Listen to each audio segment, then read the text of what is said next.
What's going on, everybody? So wonderful to be back here on the incredible WCEG network. This is the homie one and only Ashton Reynolds, and I welcome you to Millennial Talk 2.0 Blessed Coast Edition. It's been a lot going on, people. I'm not talking about just with the world because, as you all know, we're all going through this thing together. But one thing that we also have is the Holy Spirit that is still in the atmosphere, still working on our behalf so that you can still have life more abundantly, so you can know exactly why the blessed side be the best side. Straight up. There are still some amazing people out here doing some amazing things inside of this world, making sure that everybody not only are motivated to continue to live out their purpose on purpose, but also providing platforms so that you can get your purpose out there to the masses who need to see what it is that you do. And I have a trailblazer on the line with me as well that I'll get it ready to introduce to you, that I have the honor of introducing, because this brother right here, he is a trailblazer. He's humble, you know, he's a great guy. He's so humble, but hey, I'll talk him up if he ain't gonna talk himself up. But it's okay because without I'm not gonna say anything. I'm not gonna say anything. I'm just me. See, there you go. There you go. So without further ado, ladies and gentlemen, I introduce to you the one and only Ricardo Wrice. How you doing, sir? I am great. I am great. I am so honored to be on the other side of the microphone and not the front side. So I'm really happy and really excited about this. So this is all you today. I get to sit back and just answer questions. So this is all you today. No, that's all right. Look, we gonna need your input. Hey, so I'm this is an honor. This is an honor right here. I truly am thankful for you agreeing to come back once again. I know the last time we were supposed to have our date, it had got canceled due to things that were going on inside of the world, but it's okay because God made a way. So let's get to, yes, sir. So let's get straight to it. So let's start from the beginning. Let's see, you were born on Halloween. I'm glad you pulled that first. Yeah, I had no control over that. Yes, I was born on Halloween, so I tell people I can either be a trick or a treat. It depends on the year and it depends on how I feel. So yeah, that's that. Okay, that's what's up, though. I mean, that's still a blessing in itself, though. You could be a blessing on a day where everybody's supposed to glorify the ghosts and all of that stuff. So I mean, hey, look at it that way, you know. So I'm seeing here at an early age, you had discovered that you had discovered your ability to lead and influence people's lives. Talk to the people about how important it is to realize what it is you're supposed to do so that it can help you in the long run. So, here's the thing. And I hear this a lot from people who are in leadership positions currently. Many of us did not realize we were leaders. We just didn't. We were just following our star, kind of living our life. And you kind of look around and you're just like, wait, why are there a lot of people following me? Wait, why do people even want to be around me? Like, I'm just doing me. Why does that attract people? And I think that's how it was for me for a very long time. I just kind of followed my own star. I wouldn't call myself the black sheep of my family because I wasn't. But I also knew, everybody else knew, that there was something different about, they called me Ricky. So there was something different about Ricky. And for the longest, I just kind of had to keep it moving, keep it pushing until I got later in life. And then it was just kind of like, wait, I can really influence people and really get some things done. So how do I best utilize that skill? I think it kind of really got me when I was an undergrad at Coastal Carolina University in Myrtle Beach. Before I left, my pastor, who was my spiritual mother, she was telling me that you're going to go to Coastal and you're going to meet a group of young people that are waiting on you to do something, or they're waiting on you. And I didn't really understand what that meant. And I was just like, okay, whatever that means. But I loved her and I knew that she had kind of reared me spiritually. So I was like, well, she says it, it has to be true. So that's kind of where that started. So I got to Coastal. I get there. I'm a choir director by nature, which most people don't know because I haven't done it in a minute. But I'm a choir director by nature. And I love three-part harmony.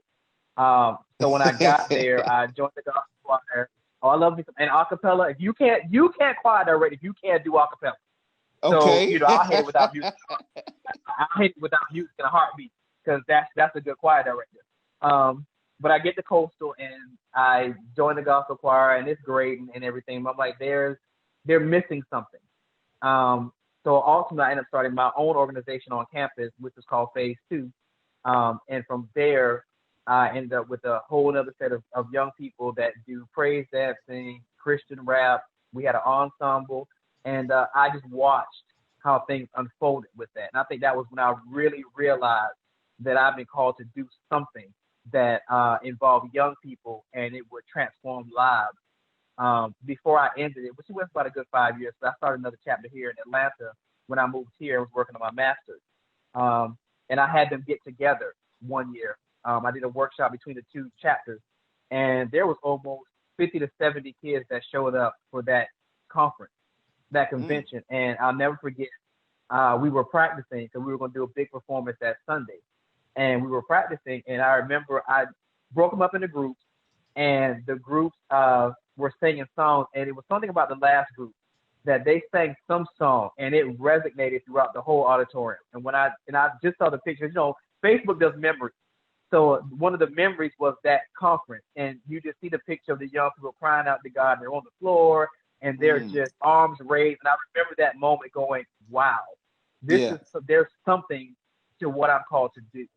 And from there, I just been kind of following, what is laid before me. So here we are. That's amazing right there. Now you didn't even let me know that you was a choir director. Now you held that out. I don't even, and the funny thing is I did it for the longest. So it's weird to not really be doing it. I'm not a choir director, a church choir director. I can do it, but I'm more of a collegiate choir director. And people are like, well, what's the difference? There's a huge difference because the collegiate choir, well, with the collegiate choir, everybody's there for any given reason. It could be because, you needed to be a part of a student organization. You're just looking for a place to belong. It was something to do, and you're following your friends who may be a part of it. There's any number of reasons on a college campus that somebody would join a collegiate choir. With a church choir, everybody's kind of there for the same reason in theory, but it's just different. And there's so many more things you can do with a collegiate choir. I'm not restricted to the confines of solely gospel-centric music. I can do Kirk Franklin. I can do some of the albums. I can mash up stuff. So it's a lot more fun for me to do a collegiate choir than to do a church choir. But I was raised in a church, so I know how to do a church choir, of course. But yeah, it's just a lot more fun with collegiate choirs. Oh yeah, most definitely. So many boundaries, so many more boundaries you can cross, and so many limits you can push, and things of that nature. But I have a question for you. Was it hard for you once you found out what your calling was? Was it hard for you to walk into it initially? Well, was there some amount of hesitancy or nervousness that you encountered before you embarked on your path? I'll be honest. The reality is I cannot definitively say that I know the purpose. I know that I'm on the right path because I'm seeing the fruits of it.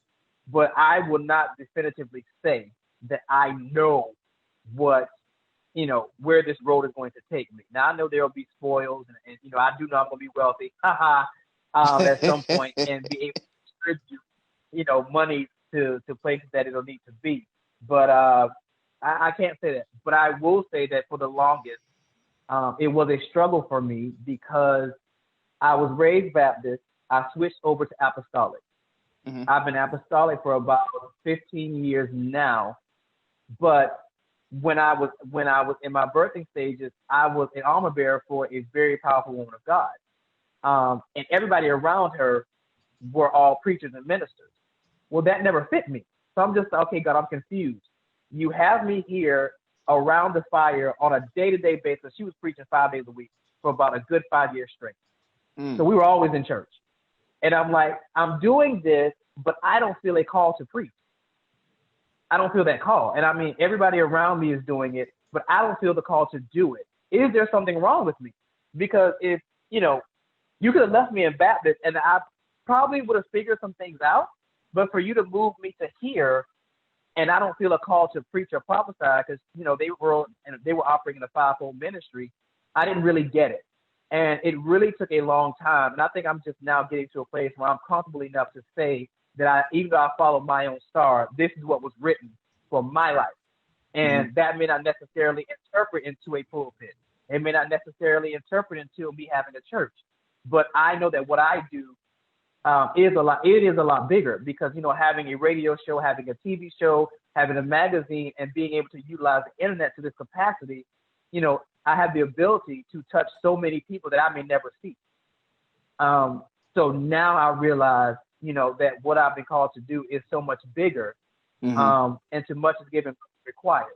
So, you know, accepting that has been a thing because, you know, the reality is most leaders, if they're honest about it, we don't particularly want to be leaders. We just kind of want to live our life, right, and kind of do what we do.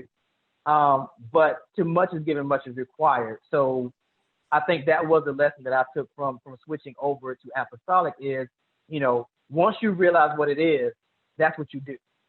So right. to know now that there's an expectation of me to be a leader, to guide, and to create a platform where other change agents can be transformed and renewed and be seen, that's the job. So that's what I do. That's how we get it done. Now, as it pertains to how everything is unfolded, I kind of just keep my eyes on the prize. And whatever's next, I just stay prepared. The one gift I thank God for is being good on my feet. I've always been good on my feet. So it's hard to catch me off guard because my brain just works like that. So when radio turned into TV and when TV turned into magazine, I didn't know how to do any of this stuff. None of it. Nothing. I did not go to school for it. I had never fathomed doing any of it. So when it happened, it was kind of like you got to learn quick and you got to make it happen because whatever God puts before your hands, you're supposed to do. And whatever I'm supposed to do, I'm going to be the best at it. So I just learned really quickly. I kept up. I didn't say no. And I read. So, you know, accepting the thing that has been placed before me, I honestly believe there is a difference between called and chosen, which we know there is. And when you're chosen, you don't get a choice. You don't get a choice. Right. This is what the mission is. This is what's got to be done. You're the one to do it. Get it done. And for those moments that you don't know, you pray to God, and He will send you who does know to help you get it done. And I thank God for knowing how to get interns and for being a listener that when people speak that know more than I do, I'm able to retain it and utilize it. So that's kind of what that is. Ricardo, you have been pouring into my life with that one right there. I truly do appreciate that right there because that's kind of the similar steps that I've had. I didn't think that I was going to be in radio. I didn't think that I was going to be doing what I'm doing today. I've always pictured it. And for me to prepare for that moment in case it come, I always, what God did was cultivating my gifts. And that's what He was doing for you during that season when you was when you was at Baptist and then you was like, I don't think I'm gonna have a church. You are the church. So He introduced Himself to you, cultivated your gifts so that you would be able to reach those that you may not see or may not come in contact with in real life. So you can still present the opportunity for them to follow your footsteps, to follow the footsteps that they didn't even know that they could get to themselves. You were chosen to be to go in the forefront of them, to prepare a way for them to say, hey, whatever you're aspiring to do, I can make that opportunity possible due to the blessing that God gave me. So in turn, I'm blessed to be a blessing to you, to help you accomplish the goals that you have for yourself. So I commend you for taking that initiative, for taking that step, and for actually listening and always being prepared for the next step that God has for you pertaining to your gifts. So that right there deserves a huge round of applause, a huge pat on the back, and all of that good stuff right there. Yeah, let me get you real quick, because what we're not gonna do, what you're not gonna do, because I watched your energy on WCEG. What you're not gonna do, preacher, is set me up for the okie doke. That's what we're not gonna do. You're not gonna set me up for the okie doke, because I know how you get down. We're not gonna do. I may not operate these gifts, but I know how to use them. So we're not about to do that today. That's what we're not gonna do. And let me say this, because I was gonna comment on the video because I did watch it. And I was like, no, I'm going to wait till I get on the show with him to tell him, sir, you have no idea. Like, the example, because you have to come on my show. We got to get you on my show. But you have no idea. That's a done deal. That you have done. Like, for those that do not know, I have a magazine that comes out tomorrow, and Ashton wrote an article for me, and I didn't know what to expect. And it wasn't just you. I had 10 people submitting, and I didn't really know what to expect from anybody. But I will honestly say your article was one of the articles, number one, I didn't have to touch. Number two, that I was blown away when I read it. And me watching you on WTAC, the way you conducted yourself, the way you articulated, I am blown away. Like, and I am a very hard critic. For those that know me, I don't give accolades, you earn it. And I can honestly say that you are amazing, and I was blown away watching your interview. And even the host was, because I know I've been hosting for a minute, and she had to keep grabbing herself because she was blown away with your response. So, job well done, sir. Like, kudos to you for just being an amazing young man and really being able to not only articulate your thoughts, but being able to really represent Christ well, which we're really not. I'm not seeing a lot of these days. So kudos to you. I'm actually honored to be on the show with you because I don't do a lot of interviews, especially not on a Saturday. But kudos to you. I'm really impressed with you. Like, I look forward to what you're getting ready to do because I'm happy to have you affiliated with me. And of course, shout out to Penny for making this happen. That's right. My big sister making this connection. Because she said Ashton, because I think it was two of y'all. She was like, no, I think I'm gonna let Ashton do it. I think Ashton is a little better for you. And I was like, okay, whatever you think is best. So shout out to Penny, WCEG, for the opportunity. Because she's that chick. Just wanted to shout out the boss. She is. Most definitely. And all glory be to God for what you just said right there. I mean, when anytime I'm in the around Miss Penny and she recommends somebody, I already know that Miss Penny, she don't bring nobody shorter than the best. So I was like, okay, if they bring in that expertise, I must be on my toes and be on my P's and Q's so that I'm able to be prepared. And for the articulation and all of that to come into fruition, that's because I live this. Like, this is not a game. This is not a gimmick. This is not an image I'm trying to portray. This is who I am, and this is what you get on camera, off the camera, the jokes, the laughter, but also the wisdom God gave me.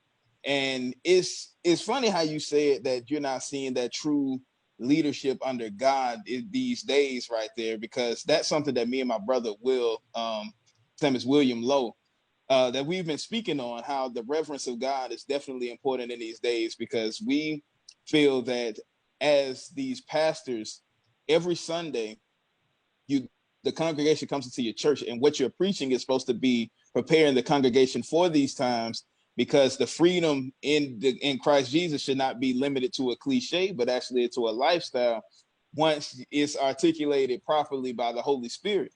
So can you elaborate on that statement that you made regarding the reverence of God and the people of God who are really supposed to be in the forefront? Can you elaborate on it where you say that you're not seeing much of that lately? So here's the thing. I think the issue that we're seeing, and I'll say particularly in the African-American community, is, we've forgotten why a lot of institutions were created. I interviewed Gerald Griggs, who was a social activist attorney that you're seeing a lot of now in the city. And he was saying in his interview, he was like, the church, the leaders in the church were always the ones at the front of these kinds of movements. Martin Luther King was a minister. A lot of the people that were in his cohort a lot of them were ministers. They were at the forefront of the civil rights movement. So this ideology that we've grappled with now in this dispensation, that the church is supposed to really be doing its own thing, and there's supposed to be a separation of politics and church, is foolishness. If we are the salt of the world, meaning we're supposed to flavor the earth, we're supposed to have the insight, we're supposed to be able to navigate the natural with the spiritual. So if we're off doing our own thing, who's guiding the earth? Like, I'm trying to understand, where did we get that ideology from? Right. We're a candle that can't be hit under a bush. So how do you figure that you should have no say-so in what happens politically? And I'm saying politically because that's really what we're seeing. How do you figure as a man or woman of God that you have no say-so politically when you're the person that's supposed to have the most insight from the man upstairs, if we say that God rules the world? So if your direct pipeline for him to download his knowledge as to how to navigate what's going on in the earth realm, how do you figure that you being off somewhere in the wilderness is doing anybody any justice? And I'm not even talking about just your parishioners. I'm talking about the world in general. Right. In the old days, when ministers or preachers didn't understand what was going on, they sought counsel. They invited the politicians in. This is the part that annoys me. You don't put me on my soapbox.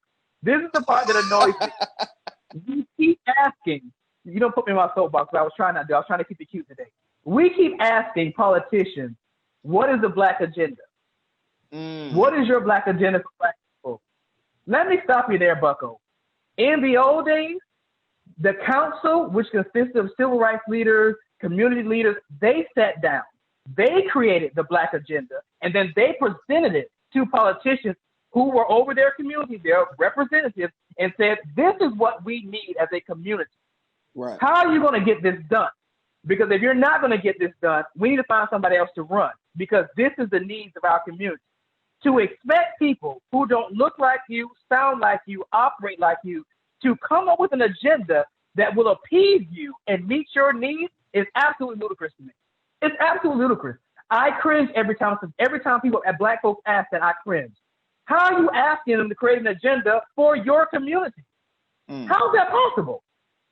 But we're so disconnected because the internet has made us feel like we can do any and everything we want to do, which you can, with no consequences, no accountability, nobody to confront or to speak to. And it's just not so, especially for leaders who are in churches or in the ministry arena. It is your job to always have the insight for the people. Right. Too much is given, much is required. If you say, and this is the funny part, with all that's going on, for years, people kept saying, well, God says this, and God speaks to me directly, and, I got the word. Why am I not hearing from you? These are dire times. Why are you not speaking now? So God just stopped speaking to you at the most trying times of the world. He just stopped speaking to you. Now we're really seeing who's been called, and who's been chosen. Right. Because you're not getting, an easy download from God if you ain't been on your face. You're not getting an easy download from God if you hadn't been in his presence. So those that have all of a sudden just been silent, so he just stopped talking to you all of a sudden? This is the time now you should have a word. The people need a word. You should have a word for the people right about now. But again, people have been left to their own devices, and they're kind of just out easy breezy, trying to figure out life. So what happens to the people? If there are no mouthpieces, what happens to the people? And that's the gripe everybody has. Black Lives Matter is amazing, but they don't have a leadership panel. So it's just a matter of a bunch of you getting together. And that's great. And I applaud your generation, for being able to coordinate a global movement such as the one we've seen. But now you guys are saying, okay, we garnered the attention, but now we're looking to you guys to speak and to actually have the plan to articulate stuff. We got the attention, which we told y'all we could do. So who's going to speak? And that's where we're at now. Who's going to speak for the community? Who's going to be the voice? Because we got to look to somebody. And I think that's where we're sitting at now. Yeah, most definitely. I agree with you 100%, because what I've been telling people all the time is, when you try to go to the enemy's platform and try to present something, this is what's going to happen. They're going to give you what you're looking for, but not what you're asking for. See, one thing that I've been doing outside of research, when people have been asking me all of these questions, because I've been talking to police officers, community leaders, community activists, all glory be to God. Prior to all of this coming about, I had did a lesson that was basically preparing the kingdom builders and the church in general for times like this. I had said that within this next season, all of the work that you have been doing has been preparing you to have the best season of your life. And the test came after that with what's going on today around the world.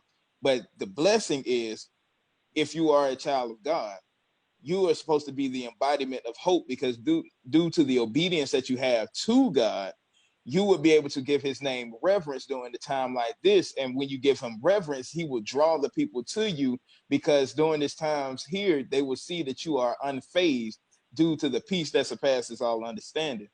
That's what I've been trying to articulate through every single thing. And I've did 2 speeches, and I totally agree with you. I commended the African American community for coming together during this moment of time, and for every single culture that stands for truth, righteousness, and justice, for coming to the aid to comfort the community that's hurting and being targeted the most. However, so when we come together, that's when the people of God, since we got us all together in one place, all on one accord, that's when we cover it all. That's where they started explaining the intangibles, and the intangibles that was taught to us in church. This is where it's supposed to come into fruition. So the question inside the church should be, were you just going to church because you like hearing the pastor speak, or were you going to church to actually receive the word to get those intangibles to help the people get through these tough, trying times? For the African American community, the question is, now that we are together, can we keep the togetherness inside of our communities to stop what is plaguing our communities, which is the miscommunication that goes on, that gets interpreted by violence just because we have a different color flag? Or if I have a relationship with the police, we're using to stop looking at me sideways, thinking that I'm 12 just because you're paranoid because you're doing something illegal. Inside of your homes, where you stop mistreating the your ladies, your girlfriends, or ladies, would you stop down talking your men, lift each other up. Inside of our communities, if we post on social media or go out and advertise our businesses that we started, will you actually support us? Because if we are a startup company and we are African American owned, and you've known us for many years, and you don't even know who owns Nike, but you give Nike all of your money, but you see us every day for the past 20 years, will you finally put some money in our pockets and say, hey, I know this brother, he's genuine. I'm going to go ahead and put my money where I know the person who's putting out the product. I know what's the agenda behind the product. So with the reverence of God, all of those problems that will leave you bound, and it'll actually make you a busybody. All of the problems that are going on inside of this world, everybody's running for answers, trying to look for somebody to answer all of these questions, where in actuality, if you go to God and give him reverence, he will give you those who will articulate those answers and those problems in the right way, and put those people who are led by God, because they have that sober mind that can hear everybody, but under the sound voice of God, we can articulate it even better. So, well, here's the thing. But here's the issue. Here's the real issue, and this is kind of what I'm waiting to see how far this goes. Because the problem is, especially for our community, there are hard conversations we don't want to have. Right. I watched somebody on social media. They was like, the right, us coming to the individuals that were killed, Breonna, Ahmaud, all those individuals. That's great. Are we going to have a conversation about black on black crime? Are we going to have a conversation of the breakdown of the black family and the fatherless households that we're seeing? Are we going to have a conversation about how we reinstate things that we really need, particularly to take care of these single mothers, because the number has shot up of single mothers? Are we going to have these hard conversations, or are we just going to rally around saying people's names and having hashtags? That's the problem. It's easy to jump on board when it's a hashtag, or it's easy to jump on board when we're fighting for a cause. It's harder to have conversations, because conversations are going to make us think.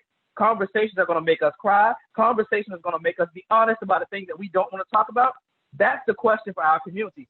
Are we at a place, and I'm not even talking about the rest of the world, just African Americans, are we at a place now where we can legitimately sit down and have really hard conversations about why the demise of our community has happened over the last decade? Because we didn't start out like this. Right. We didn't start out not having church involvement. We didn't start out not having good leadership. We didn't start out being enslaved in our minds. We didn't start out that way. Our forefathers broke a lot of those things. They created pipelines. And over the last couple of years, somebody kept saying, it don't take all that. We ain't got to do all that. It don't take all that. Y'all being too extra. We ain't got to do all that. So now we sit here with no gatekeepers. Now we're sitting here with the changing of the guards, which I don't know who it got handed off to, because we don't have any guards.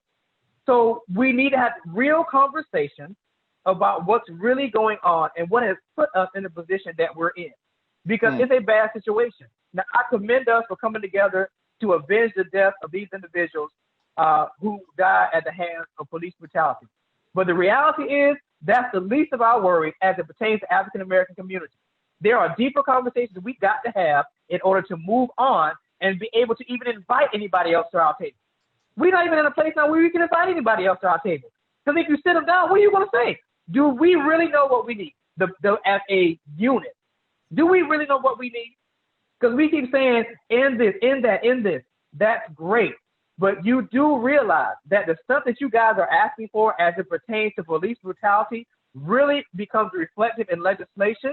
Do any of you understand anything about legislation? Did you educate yourself to be able to sit down at a table with somebody and say, you know what, this is what we say we need. And although I can't draft a bill, I can tell you some legislation that I pulled from other places, or I consulted some people that gave me information that I need to kind of put something together. Can you fill in the pieces for me? Because I know this is at the basis of what we need. Right. Are we doing that? Or are we just out in the streets protesting, you know, getting photo ops? I see more people out. And I commend it. I'm amazed at it. I love it. But when it's done, because this is what happens to African American community. We get on this because we see these grave injustices, which, by the way, there are a lot more of this stuff that happens. We're just now seeing it because of technology. This stuff happens every day. We just happen to see some heinous examples of it, which ignited a passion in the world. Plus, it was timing, because we all know everything in God's timing. So it's time now for all this stuff to be addressed. We're in that season. But what usually happens is we're on a cause, we fight for that cause. People pacify us because they know they can. Oh, we're going to make this grand gesture. We're going to give this. We're going to give that, because they know they can.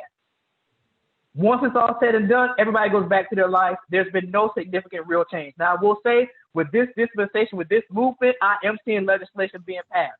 That's what we need. We need, in order to stop this kind of stuff, it's got to be legislation based. You know, us being in the streets is great, but we need people at the table sitting down with these senators and these congressmen who have been voted in to have your best interest. We need to be having meetings with them.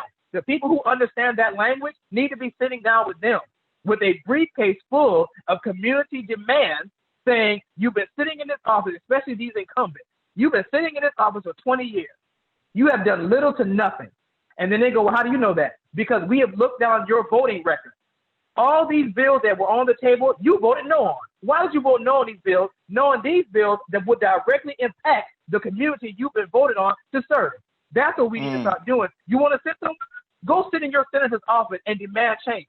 You want to protest? Go strap yourself to their desk and don't move until they sign legislation that we know has been sitting on their desk for 2 years. That's how we really gonna get change on the back end.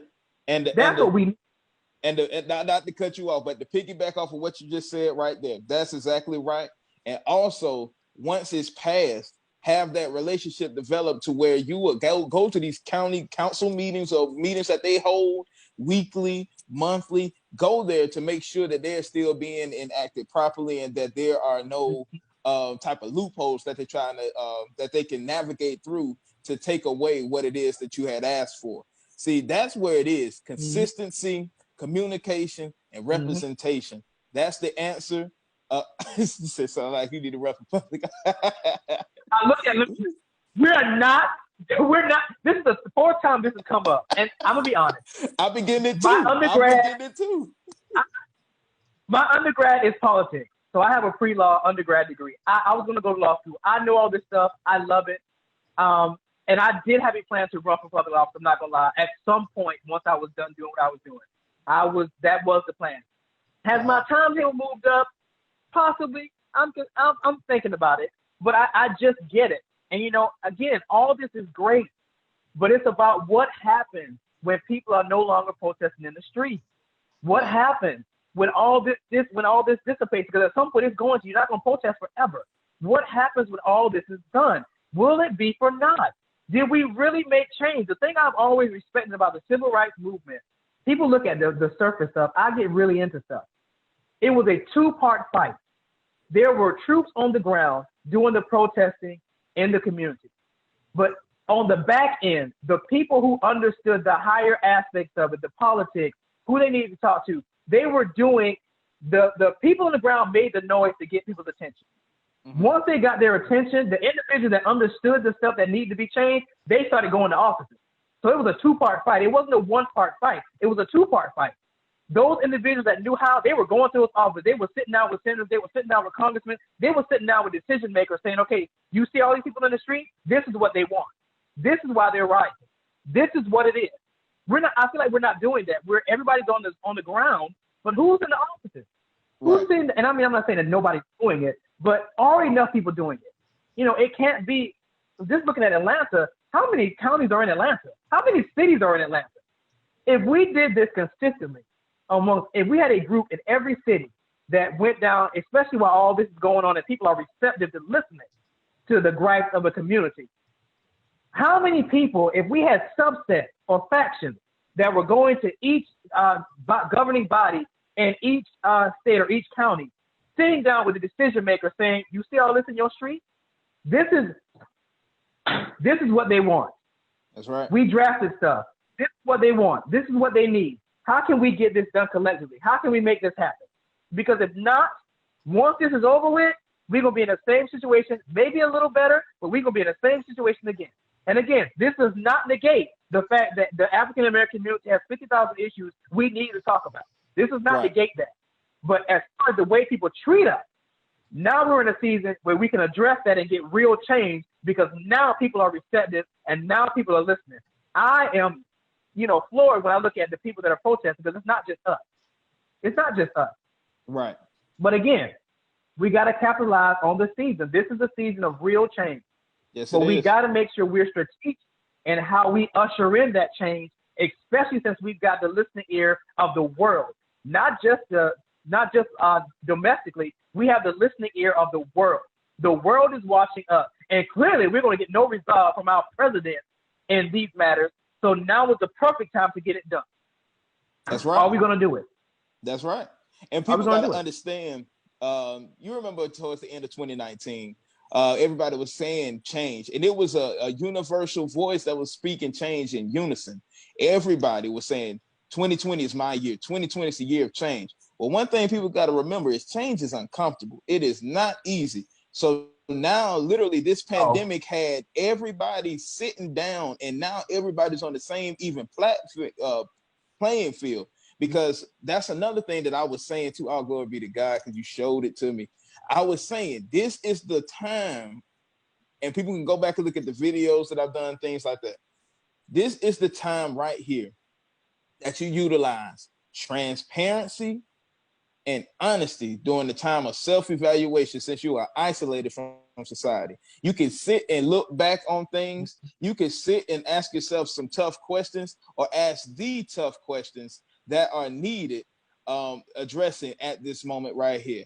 And so what else that needs to be done is that people don't need to scrap history, because that's actually what the enemy is using, because they wrote back in the day exactly what is going on today, which means that they were doing forward thinking.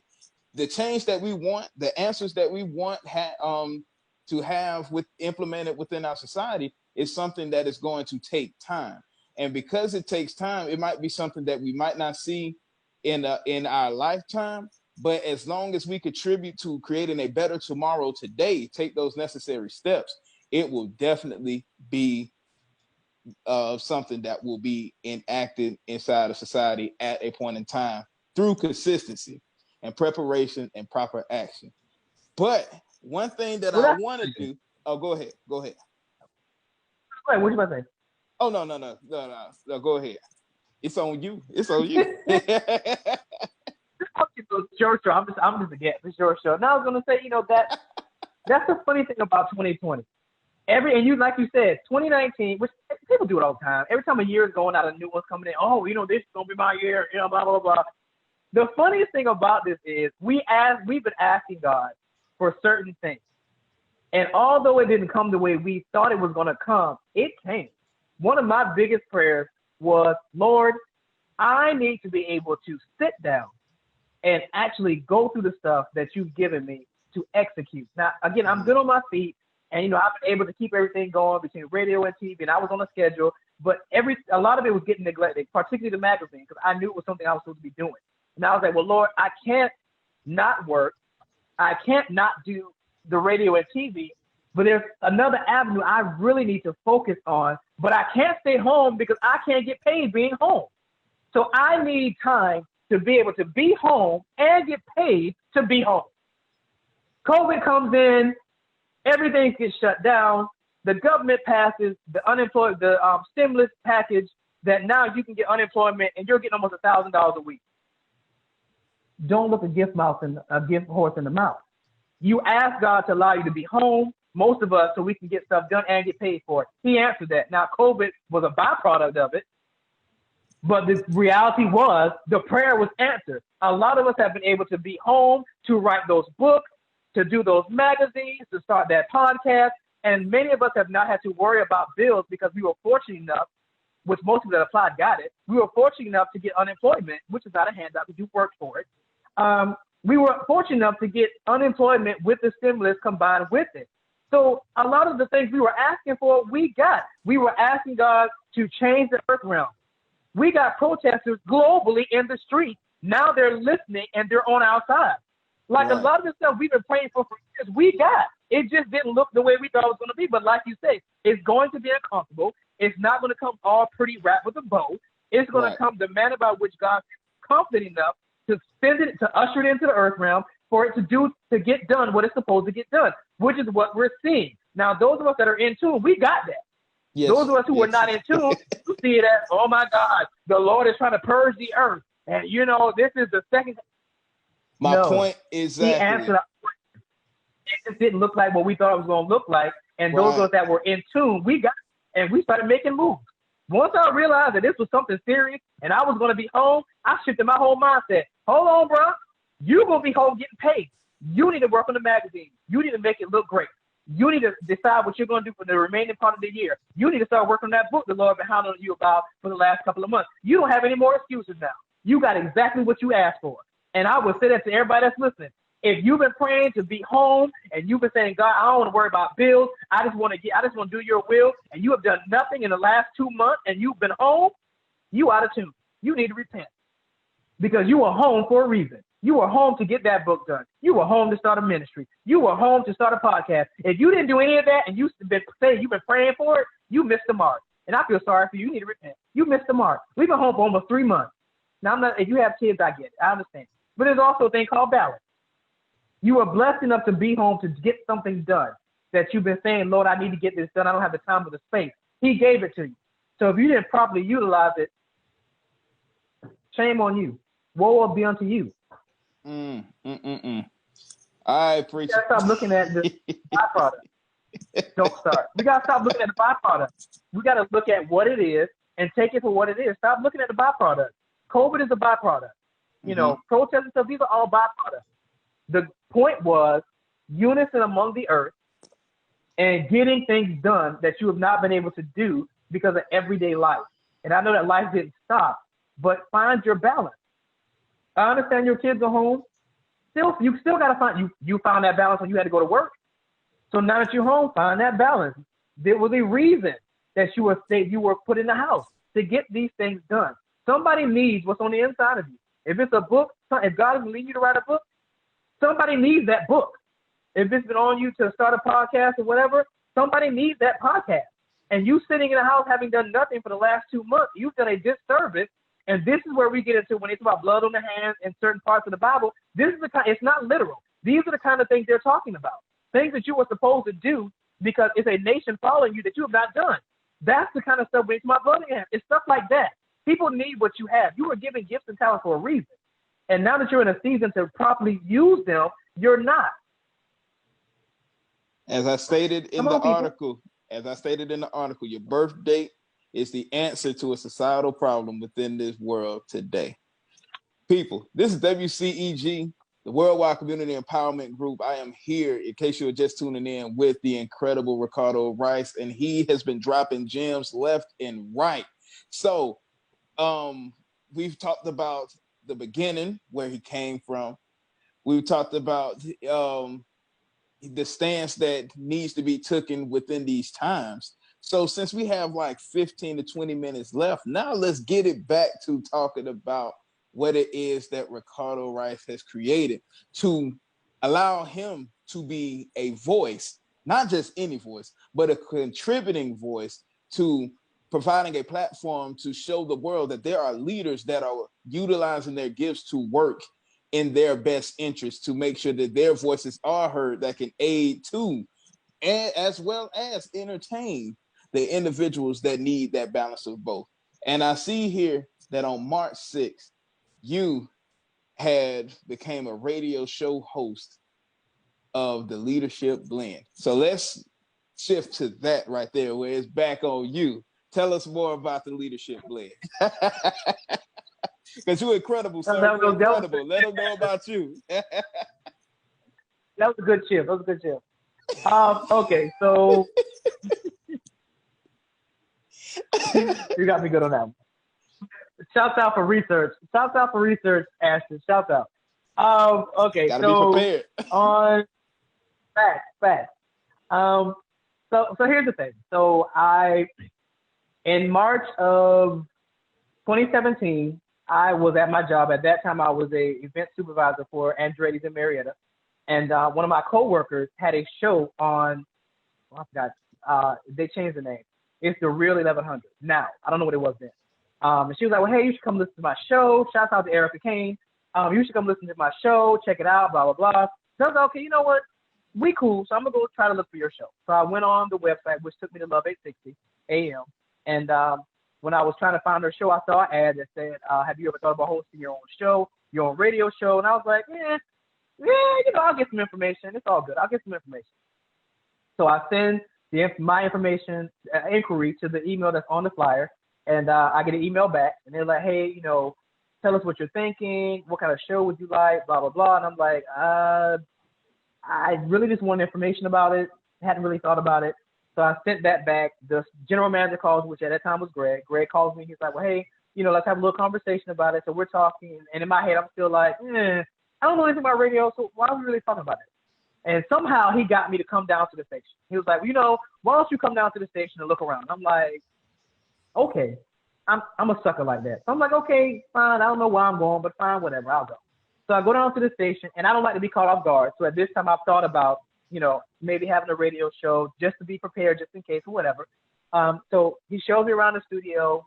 It's Love 860 AM off Northside Drive. And then we talk a little bit. So we go back to his office and we sit down. He's like, tell me, have you had a chance to think about it? What would you want to do a show on? At that time, I had my nonprofit, Phase 2 Performing Arts Organization. And I was like, if I was going to do a show, it'd probably be on nonprofit leadership, because I just see so much work that needs to be done in this sector. Because a lot of times in the nonprofit sector, which includes churches, we get so caught up in our cause that we forget it's still an organization that has to be led properly to get the resources we need to be effective in ministry or whatever you're doing. So I said, if I was going to do anything, it'd probably be like that. So he was like, well, after talking to you for 30 minutes, sitting down with you, I think people would like you, and I think people would listen to what you have to say. So I'm like, okay, whatever that means. So he was like, I think you should consider doing it. He shows me how much it costs. I'm not an easy sell. So he was like, I think you should do it. He shows me the cost. At that time, they had iHeart, which was a big thing at that time, that came with it. And he showed me the price. And I'm like, that's for radio? And I get iHeart? That live? That's not bad. So needless to say, I pondered it for about 3 days. And in 3 days, I signed the contract. No working knowledge. I have 4 degrees, but none of them are in communications, journalism, none of that. My degrees are in pre-law, business, and organizational leadership. No working knowledge. So signed the contract in 3 days. I have less than 3 weeks to get ready to do this show. Mm-hmm. Sitting around like, okay, God, I don't believe in coincidences. So clearly I'm supposed to do this. How we doing it? He gives me the name. I get ready. On March the 6th, I think it's the 6th, either the 6th or the 7th, 2017, I get to the studio. My producer's on that side. I'm on this side. He counts down from 5. When he gets to 1, he says go, and I win. No formal training, nothing. I just went. So we keep going. I think a week later, I get the general manager pulls to the side. He said, you're really good. He was like, but you should have some of your friends come through the studio with you. And I was like, okay. So I invite, at that time, my pastor, Pastor DJ Perry, shouts out to her. She comes through. We do an amazing interview. When I'm done, he said, well, you know, you're really good with yourself, but you're really good doing interviews. So from there, I kind of, you know, did that. Fast forward to the end of 2018, I'm sitting around, playing on Facebook. I see an ad for TV. Oh, wow. Me. I send them inquiry. They message me back. We're talking, again, no working knowledge of TV, nothing. We're talking, I look for little things. So when we're talking, she's like, well, when would you want to do your show? This is the Now Network. When would you want to do your show? What day of the week? She was like, because right now, currently, we have a space on Mondays at 3:30. Okay, God, my radio show's on Monday. So clearly this is a sign, because I can do the radio, they go straight to do TV. She says, okay, so with this, we don't produce anything, so you have to produce your own show. You just upload it to our server. So in my head, I'm like, you don't know how to do none of that stuff. Didn't stop me. Again, 3 days later, I signed a contract. No idea how I'm going to film this TV show. No idea how to even do a TV show. Nothing. Go to my alumni school, AIU, American Intercontinental University in Dunwoody. I meet the new media chair, shouts out to Devon, at a career fair that they invited me to. Me and him set up a meeting. He comes to the studio. At this time, I'm at IBNX. He comes to the studio. We're talking. Somehow we get on the subject of what I'm doing. I tell him I'm doing a TV show. And he says, how are you going to do a TV show? Sir, I have no idea. But I know I got less than a week to make it happen, because my debut is the 3rd. He was like, don't worry about it. He makes a phone call. He calls his office. We need 3 of our best students to help Mr. Rice produce his TV show. We're going to do this for you because we're trying to build these relationships. He's an alumni of our institution. A week later, 3 days later, I have a TV team. We're shooting at the college. We get it going. Unbeknownst to me, my TV show comes on after Joyce Myers. Out the gate. Wow. Out the gate.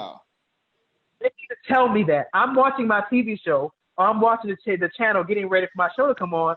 I flip the Now Network. I see Joyce Myers on. I text Miss, I forgot her name. I text the lady at my connect. I said, why did y'all tell me I'm following Joyce Myers? She's like, well, I didn't want to intimidate you. Do you realize the garbage I just put out for my first episode? It is not even good. Needless to say, we do it.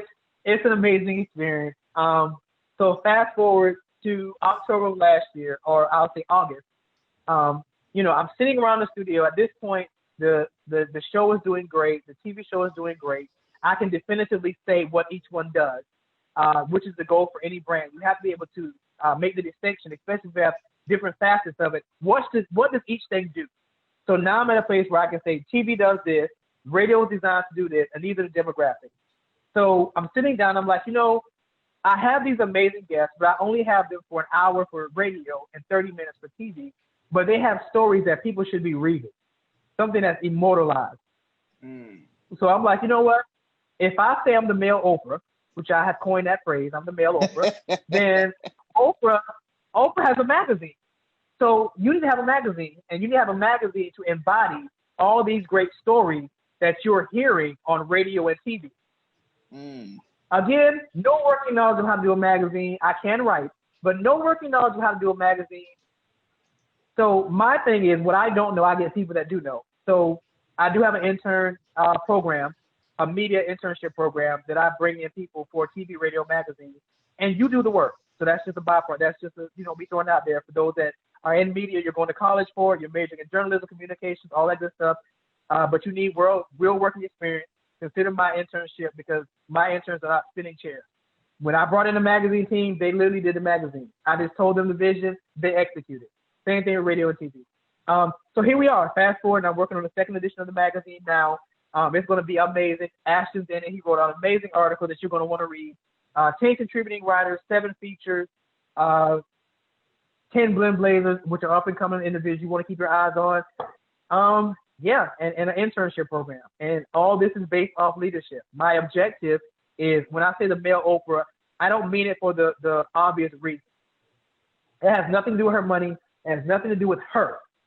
Oprah was able to create a platform that was needed for her time span, to be able to have uncomfortable conversations for different sections of community, to have guests on it who are up and coming, to create the next ages of change. Rachel Ray, Dr. Oz, all those individuals, Dr. Phil, they all spawned off that platform she created in her timestamp. I feel like that's my job now. In this timestamp, I'm supposed to create a platform that will spawn the next generation of change agents. And it's my job to facilitate that through television, radio, and magazines. So when I say the male Oprah, that's why I say that. I'm supposed to create that platform in my timestamp. So that's my goal. And that's where we are. And like I said, my shows look at leadership and all its different aspects, all its different avenues to show you that leadership is something you can do every day, and it goes across the board. So I interview politicians, I interview CEOs, I interview artists. If you're trailblazing in your area in some aspect of leadership, these are the kind of people that I talk to. For the radio show, for the TV show, it's about the nonprofit sector, having conversations that we typically don't have. A couple before the show went under for the season, I had Penny was with us, so she talked about running a station and creating a station. That process. I had Shelton Good, Dr. Shelton Good, who is a Forbes recognized leader of diversity and inclusion, because these terms are not exclusive to just for-profit. These are terms we should understand for the nonprofit. Your church should be diversified. So you will have to understand, we keep saying we want global ministry. I want a global ministry. Have you done the work to understand what other ethnicities need spiritually? Do you understand that kind of stuff? Because that's when we say diversity and inclusion, that's what falls under that umbrella. So with the TV show, I have those kinds of conversations that we don't typically have in our in our churches or in our nonprofits. So that's the goal for that. And then the magazine is to embody all of that good stuff that we do on the TV and the radio show. So that is awesome. That is awesome right there for sure. I like how you was able to not only give the facts of how you started, but also drop gems and also give people stuff to think about. See, that's how you know right there you was made for this right here. You do know that, right? Oh, good grief. We have talked about this, actually. We're not doing this. This is why I don't do interviews, because then people really get to see the other side of me. This is why I do not do interviews very often, because I get on soapboxes and tangents. Yeah, it gets ugly. It gets That's ugly. all right. That's all right. That's all right, though, because it was definitely needed and it was definitely on time. So I know we got a little bit of time left. I want everybody to know exactly how to follow you, how to get in contact with you, no matter if it's just to follow and support, or if you have openings for the internship program. And once again, people, I want to reiterate to you that Mr. Ricardo Wrice, the Leadership Blend magazine is releasing tomorrow. So you'll all pick up a copy and not only just get a glimpse of the amazing people that contributed to the creation of this and see Ricardo's vision coming to fruition. So you can take this time now to just let people know where they can follow you, how they can get the magazine, how they can become a part of the internship program, things of that nature. Okay. So to get in touch with me, social media wise, it's across the board because I have everything. So with Facebook, it's Ricardo Ricky Wrice. And when I say Rice, always remember my last name is spelled with a W. So it's W-R-I-C-E. Because if you type in Rice, like the food we eat, you're not going to find me. So it's W-R-I-C-E. So because I have to make that distinction. People automatically go to R-I-C-E. No. Rice with a W. So when I say the rest of my stuff, remember it's W-R-I-C-E. So it's Ricardo Ricky Wrice on Facebook, or the Leadership Blend Media Company on Facebook. LinkedIn is Ricardo D. Wrice. Again, W-R-I-C-E. Twitter is, I think, Ricardo Wrice. I'm still trying to maneuver Twitter. Instagram is R.D. Wrice. With Facebook, everything from LinkedIn to Twitter, LinkedIn, Instagram, and Facebook, the Leadership Blend has its own stuff too. So if you can't remember my stuff, remember the Leadership Blend, because they have their own pages. As far as everything else goes, everything is centralized at my website, which is ricecommunity.com. So W-R-I-C-E community.com. On the website, if you're looking for the internship, there's a form that you'll fill out that comes straight to me that has some questions to kind of narrow that down. You also can see the latest episodes of the radio show, the last episode of the TV show, find out what's going on. The magazine has its own page. So everything is kind of centralized at ricecommunity.com. I also have two YouTube channels. So if you type in the Leadership Blend, and that's like blender without the ER, the Leadership Blend, If you type that in on YouTube, you'll see the radio show come up as well as the TV show. And you can hear my show on all the 11 digital platforms. Pandora, Spotify, iHeart, it's 11 of them bad boys. All the major ones are definitely included in that 11. So if you type in the Leadership Blend Live podcast, it should come up across all 11 platforms. I think that's everything. If all else fails, go to the website. It'll take you to everything else. RiceCommunity.com, WRICE community.com. And yes, in a few minutes I will be, or in another couple of weeks, I'll get the internship back up and running. And we'll be going back to the studio to make some things happen. I have a lot of amazing things happening in the next couple of weeks. I haven't made the announcement, but since I'm here, Bill, on the 10th of July, we will be doing our first political candidate debate, where District 30, Triana and, I should announce something, I can't remember the name. Triana and her opponent that are in a runoff will be doing a formal debate on the show. So I'm really excited about that because things are fun. And it'll be the first one me and my co-host Simone do. So again, on July the 10th, and they'll be on my website, and you'll see everything about the flyers and stuff coming up. But July the 10th, we'll be doing our first formal debate for 2 runoff candidates in District 30. So I'm excited about that. As well as the magazine coming out tomorrow. And like I said, Ashton is one of my contributing writers. So it's going to be amazing. So yes, I'm excited for the remainder of the year. I'm excited. I can't speak for anybody else, but I'm excited for what God is doing. I recognize what is happening in this season, and I'm going to utilize it. I'm going to ride it till the wheels fall off. That's what's up right there. And it's imperative that we, since we know what's going on, we be the living embodiment of hope so that everybody else can know what's going on and know at the end of the day, everything's going to be all right. And I'm also honored that you dropped an exclusive right there, dropping the date of the formal political debate. That's what I'm talking about right there. I feel so special because you ain't even put that out there yet. I appreciate that. You didn't get the exclusive on that one because I haven't made the announcement to the team yet. This just happened like yesterday. So yeah, it's going to be exciting. And I will say this as we're on here, for those individuals that are in runoff, if you really want to make your point and you're really looking, because, talking to Triana, I know we have a limited time. Talking to Triana, the reality is a lot of them got pulled into runoff. So now you're in a situation where you got to spend more energy to fight your same party opponent. So when that decision's made, you only have like a month or two to go up against a Republican who's had 5 months ahead of you to promote and to really get their point across. So I came up from talking to Triana, why don't we extend the invitation to your opponent? We do a debate. That way, everybody can hear both of you guys' side in one sitting, and they can make a definitive decision without having to go find your stuff and go find her stuff. No, we're going to have a debate about the issues in District 30 between the two of you, and that way some people in that district can make a definitive decision on who they want to vote for based off the debate. And it's good for the both of you guys because now you both can use the footage because nobody's a winner. It's about who makes the better argument for the case, the issues that they're running on. It's a win-win. That's a trailblazing idea right there. I don't know why somebody, I know that the main media might do that every blue moon, but for you to be able to create that platform right there so that the community can actually see who it is that they're voting for, they can come together and voice their views and opinions and things of that nature on different things that are about within the community. That right there is awesome right there. So I definitely commend you on that one. I will be tuning in for that as well. And for everybody that is listening, I want you all to watch that as well, because that is something that is very imperative, is very on time.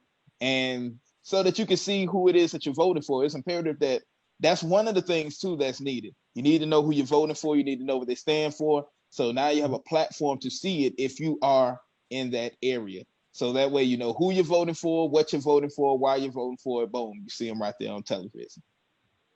That's awesome right there.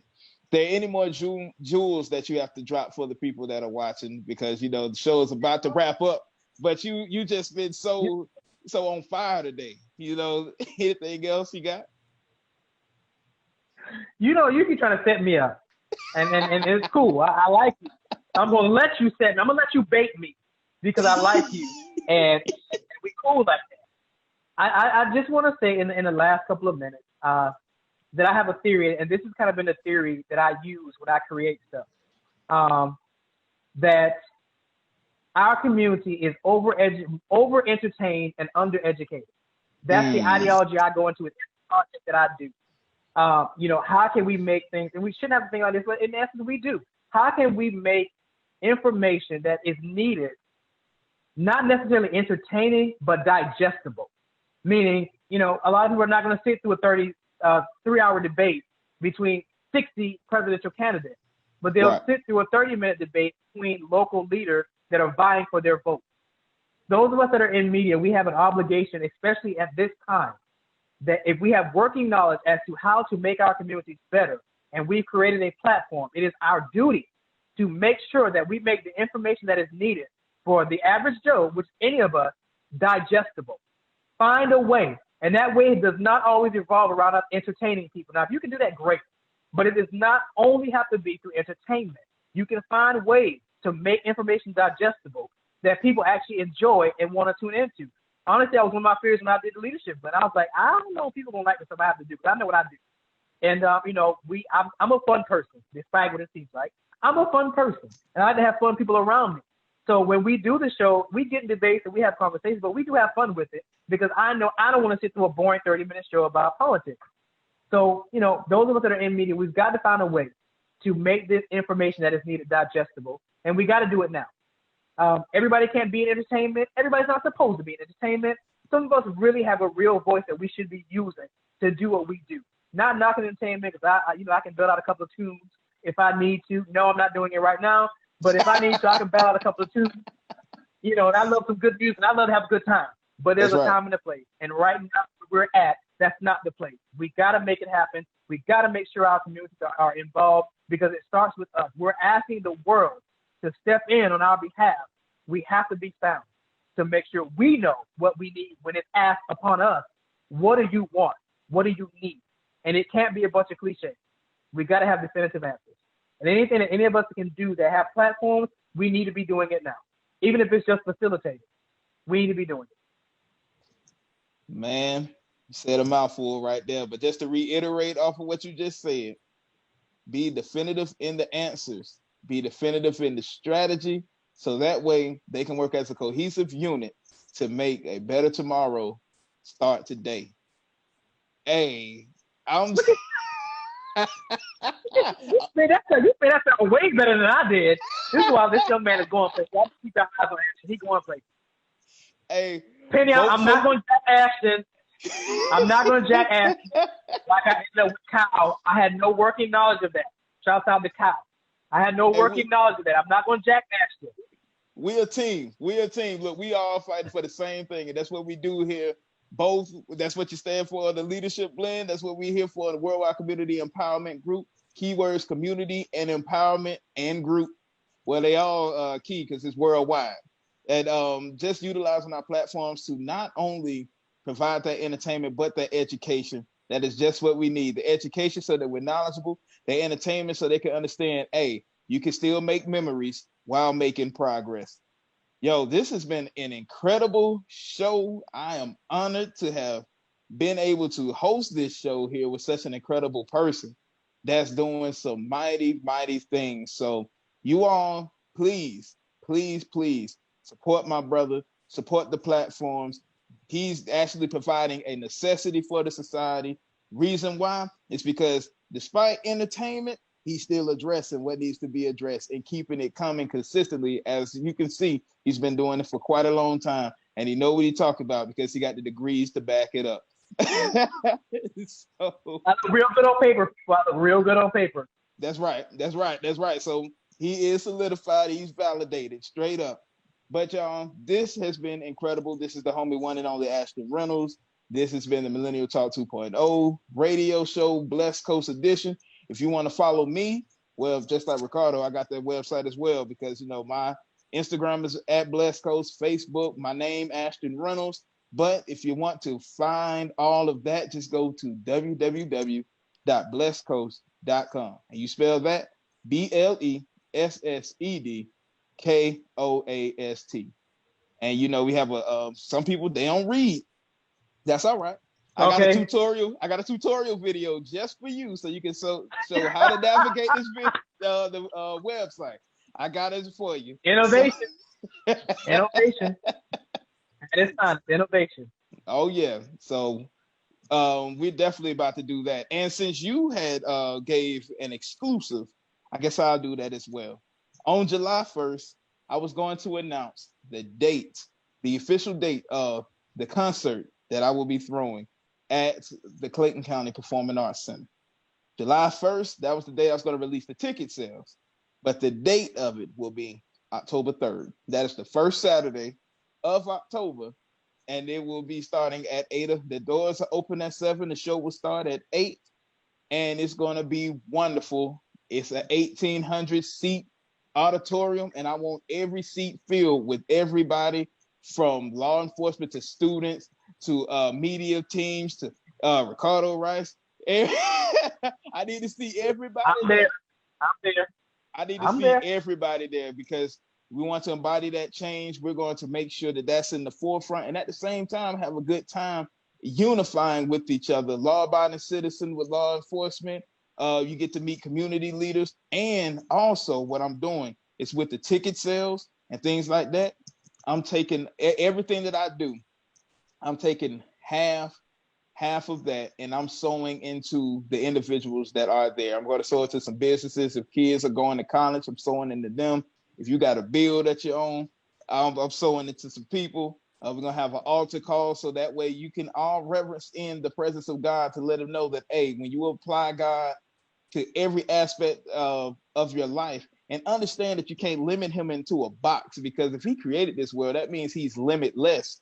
Don't give the power to one who is limited because the more that the enemy realizes that his time is running out, the more desperate the acts become. So what he tries to do is deter your attention from God and have you focus on him so that you will be in a state of panic where in actuality, you can always enjoy life because you are free in the name of Jesus. Look, I ain't trying to preach.